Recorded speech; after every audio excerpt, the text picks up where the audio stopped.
ರೇಣುಕಾಚಾರ್ಯ ಮಾಜಿ ಸಚಿವರು, ಶಾಸಕರು ಹಾಗೂ ಲೋಕಿಕೆರೆ ನಾಗರಾಜ್ ರೈತ ಮೋರ್ಚಾ ರಾಜ್ಯ ಉಪಾಧ್ಯಕ್ಷರು ಹಾಗೂ ಬಿಜೆ ಅಜಯ್ ಕುಮಾರ್ ಮಾಜಿ ದೊಡ್ಡ ಅಧ್ಯಕ್ಷರು, ಮಾಯಕೊಂಡ ಮಂಡಲ ಅಧ್ಯಕ್ಷರು ಸಚಿನ್, ಬಿಜೆ ರಾಕೇಶ್ ಮಾಯಕೊಂಡ ಯುವ ಮೋರ್ಚಾ ಉಪಾಧ್ಯಕ್ಷರು, ಗ್ರಾಮ ಪಂಚಾಯತ್ ಉಪಾಧ್ಯಕ್ಷರು ಕಲ್ಪನಹಳ್ಳಿ ಎಚ್, ರೈತರ ಜೀವನಾಡಿ ಭದ್ರಾ ಜಲಾಶಯ ಬಲದಂಡೆ ನಾಲೆಯ ನೀರಿನ ಮಟ್ಟಕ್ಕಿಂತ 5 ಅಡಿ ಕೆಳಭಾಗದಲ್ಲಿ ಶಾಲೆಯನ್ನು ಸೀಳಿ ಪಕ್ಕದ ಜಿಲ್ಲೆಗೆ ಕುಡಿಯುವ ನೀರಿಗಾಗಿ ದೊಡ್ಡದಾದ ಪೈಪ್ ಅಳವಡಿಸ್ತಾ ಇದ್ದು, ಇದರಿಂದ ಭದ್ರಾ ಅಚ್ಚುಕಟ್ಟು ಪ್ರದೇಶದ ರೈತ ಬಂಧುಗಳ ಬೆಳೆಗಳಿಗೆ ನೀರಿನ ಅಭಾವ ಉಂಟಾಗಲಿದ್ದು, ರೈತ ವಿರೋಧಿ ರಾಜ್ಯ ಸರ್ಕಾರ ಈ ನಿರ್ಧಾರವನ್ನು ಖಂಡಿಸಿ ಇಂದು ದಾವಣಗೆರೆ ಸಮೀಪ ಬಾರ್ಡ್ ಕ್ರಾಸ್ ಬಳಿ ರಾಷ್ಟ್ರೀಯ ಹೆದ್ದಾರಿ ತಡೆದು ಬೃಹತ್ ಪ್ರತಿಭಟನೆ ನಡೆಸಲಾಯಿತು.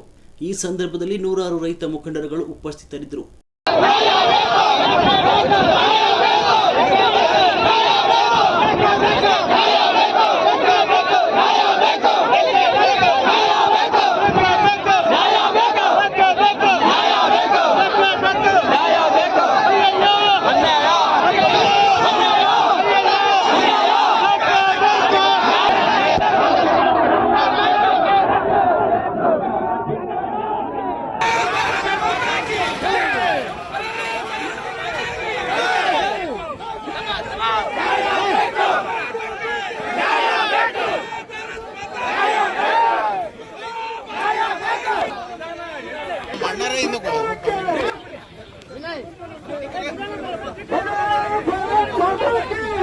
ಕ್ಯಾಮರಾಮ್ಯಾನ್ ಸಂದೀಪ್ ಜೊತೆ ವರದಿಗಾರರು ಶ್ರೀಕಾಂತ್, ದಾವಣಗೆರೆ.